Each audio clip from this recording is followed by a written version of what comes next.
So this is the original design, and this is the one that I have recreated using ChatGPT. As you can see, the topic is now very different, but the design looks very similar to the original design. So basically, you can recreate an infographic design, but with your own content or document using only ChatGPT, and here's how you can do that. First, let's go to chatgpt.com, and then here I'm going to use this document. Basically, I want to use this document that talks about how to brew a coffee perfectly, but first I need to find some infographic that I could use as a sort of reference. Now, the easiest way to get that is actually by just going to Google Images and search for some infographics that you could use as a reference.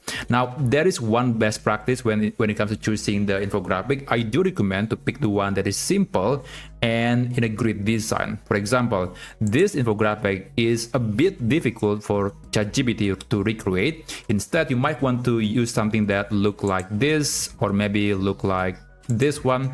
So there's almost like a structure, and it is not going to be very difficult for ChatGPT to recreate. So try to use the design that's kind of in the grid layout, so it's usually going to be more consistent when you are creating the image.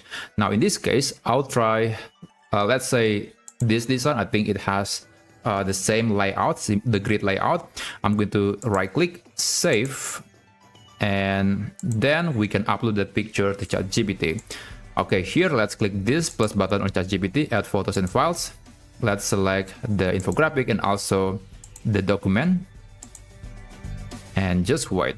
Now, this is the prompt that you can use, and don't worry, you can get the prompt in the video description. By the way, we are not creating the image yet. We actually want to create the prompt that later can be used to create the image. So right now, we just want to ask ChatGPT to analyze the content and then provide a prompt based on this instruction, and then we can use that prompt to create the image. So just wait for ChatGPT to do it. It might take quite some time depending on the length of the document. So this is the context, this is the content that is being created. Just wait, there is section 1, section 2. There could be 5 sections, maybe 4 to 5 sections in the document or in the infographic.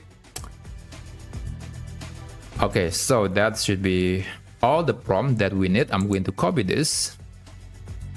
Right click, copy, new chat, and you can paste that to ChatGPT. Don't forget to click this and enable create image. It is very important, otherwise ChatGPT might not be creating the image. So after that, just wait for about 2 or maybe even 3 minutes for ChatGPT to create a picture based on the content and also the prompt that we just provided. And I'll be back in a second.